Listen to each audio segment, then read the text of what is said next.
Kim Yisrael. This was made from Yisrael. And who the Yisrael Chorosh, it was a Jewish craftsman, a Jewish artist who made it. It's all Jewish. The whole of the Zohar is a Jewish of the Zohar.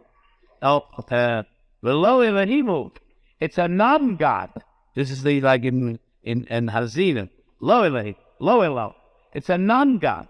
In other words, if you accept something which millions of Gentiles believe, at least there is an excuse. And since it seems to work for the Gentiles, it becomes respectable. It's always this unholy respect we have for the accomplishments of the Gentile world.